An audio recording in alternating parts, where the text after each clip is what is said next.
Friends नमस्कार। आपण मानक मोर चैनल इंडियन फ्लेवर को बहुत बहुत स्वागत जनाऊँगी। फ्रेंड्स आज मुझे आपण मानक पई बीन्स आलू भजार रेसिपी।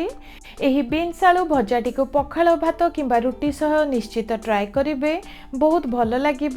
आशा करुच्ची रेसिपीटी पसंद आसीथिबो। जदि भल लगे गोटे लाइक करदेवे, नुआ थिले चैनल टी को सब्सक्राइब करदेवे। तो चलतु रेसिपीटी को स्टार्ट करिबा। फ्रेंड्स एठी मु प्राय 500 ग्राम हेबो बीन्स को भल भाबरे सफा कला परे एहीपरि छोट छोट खंडरे काटी नेछि। एठी दुईटी मीडियम साइज आलू को भल भाबरे सफा कला परे टिके लंबालिया शेप रे काटी नेछि। एठी गोटे कड़ाई को मीडियम हिटे रखी सेथिरे 2 रु 3 चमच हेबो तेल को देछि। तेल टिके गरम ହେଲା परे एबे सेथिरे गोटे चमच हेबो जीरा को दबा। ता सहित दुईटी कंचा लंका को काटी देई देबी। एठी गोटे मीडियम साइज पियाज को छोट छोट खंडरे काटी नेछि, ताकू मध्य देई दबा। अधिका भाजीबार किछि दरकार नाही, हल्का टिके भाजी नबा। फ्रेंड्स आलू सिजिबारे टिके टाइम लागि थाए, तो प्रथमे आलू खंड को देई दबा। आलू को देला परे एठी आधे चमच हळदी गुंड को देउछि।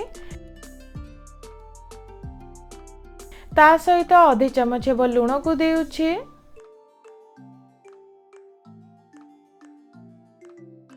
भजारे आउ टिके सुंदर टेस्ट आसीबा पई एठी मु आधे चमच अदा रसुण रो पेस्ट को देउछि। एबे भल भाबरे सब को मिसाइबा परे कवर करि नबा ओ प्राय 3 रु 4 मिनिट पई लो रु मीडियम हीट रे रांधी नबा। प्राय 4 मिनिट पर चेक करुछि, देखंतु आलू हल्का टिके सिझी गलानी। एबे सेथिरे बीन्स को देई दबा।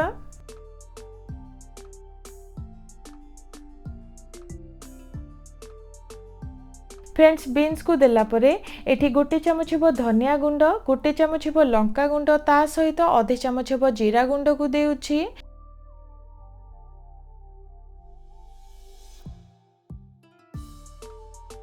एबे भल भाबरे सब को मिसाई नबा ओ कवर करिने 4 रु 5 मिनिट पई मीडियम हीट रे भाजी नबा।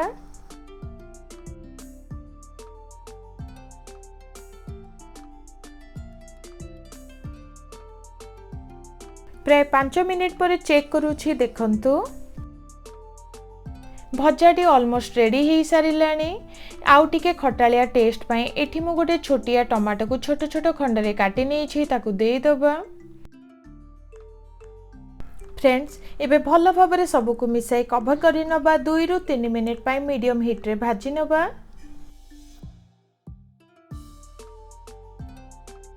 प्राय 3 मिनिट पर चेक करूछि, देखंतु भजाटी आमर रेडी हो गलानी।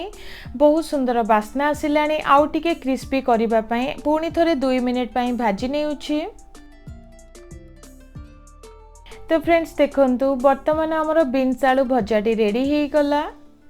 चेक करूछि, देखंतु आलू और बीन्स भल भाबरे सिझी गलानी। बहुत सुंदर बास्ना आसिलानी। शेषरे सेथिरे आधे चमच गरम मसला को देउछि।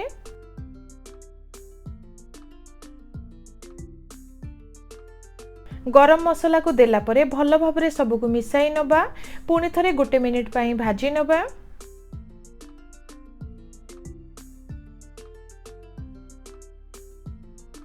तो फ्रेंड्स देखंतु वर्तमान आमर बीन्स आलू भजाटी रेडी हो गला। आशा करुछि एही रेसिपीटी आपण माननकु पसंद आसीथिबो। निश्चित ट्राए करिवे, केमिति लागिला निश्चित शेयर करिवे।